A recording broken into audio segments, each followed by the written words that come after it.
Eyvallah. Nasılsınız? Allah razı olsun. Sizler nasılsınız? İyiyiz Allah'a şükür. İyisiniz. Hoş geldiniz.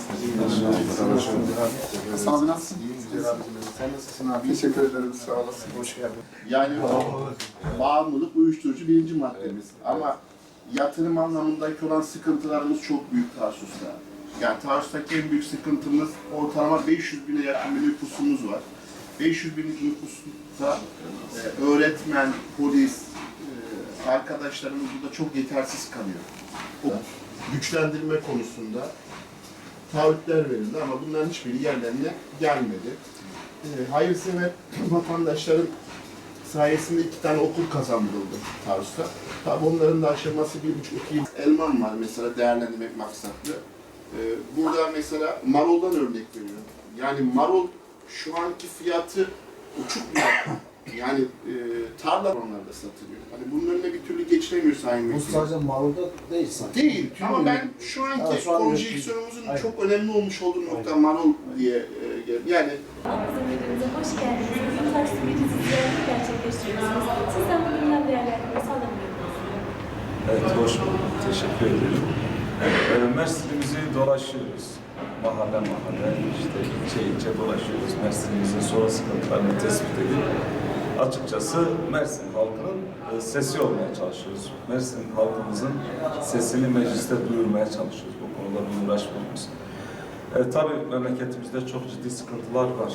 Gençlerimizle ilgili problemler var.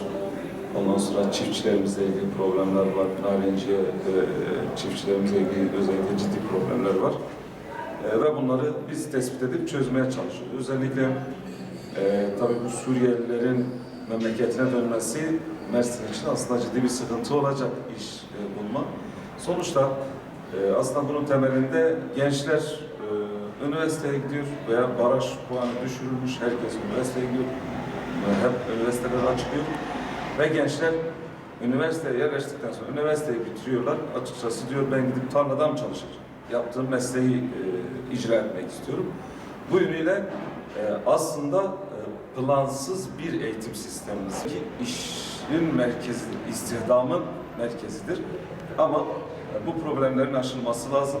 Bize göre yani açıkçası üniversitelerin yarısının kapanması lazım. Bu baraj puanının tekrardan gelmesi gerekiyor.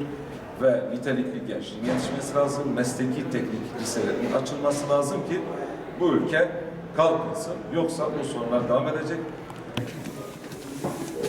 Selamünaleyküm. Kolay gelsin. Hayırlı günler. Hoş bulduk. Vallahi işte görüyor musun başkanım? Şey de var burada. Rahmetli Tansuçiler de var. Tansuçiler de var, hepsi var. Yani bilmiyorum, Tarsus fabrikatörleri var burada ama şimdi hiç kimse kalmadı Tarsus'ta. Hiç kimse kalmadı. Bu biraz da şunu gösteriyor. Her gelen gidiyor işte. Evet, gelen gidiyor. Önemli olan hayır üzerine kalabilmek. Allah razı olsun. Ayaklarına Eyvallah. sağlık. Allah razı olsun. Teşekkür. Durum da söz konusu. Yani genel olarak vatandaşın sıkıntıları var. Mesela ekonomiye baksan ekonomi sıkıntısı var. Asgari ücret alan, asgari ücret gerçekten geçinmesi mümkün değil. zor yani. Çok, Bunda çok hakikaten- zor yani. Zor bir durum. Ondan sonra emeklilerin durumu ortada. Yani bu yapılan zamların, emeklilere verilen bu maaş yetmiyor. Bunu herkes biliyor. Bununla birlikte esnafa bakıyorsun, piyasada ciddi bir istikrarsızlık var. Yani piyasada bir istikrar olmadığı için buna bağlı olarak da yatırımcılar da yatırım yapmıyor. Parasını bekletiyor. Sorun evet ekonomik kriz, bu bahsettiğimiz krizler var ama bundan önce de bir ahlak krizi de var. Yani toplumsal olarak. Ahlak krizi zaten durma gidiyor. Yani o ahlak krizinden kastettiğimiz şey anlaşılmasın. Yani işte sadece böyle güzel ahlak ve yumuşak, bunu kastetmiyorum.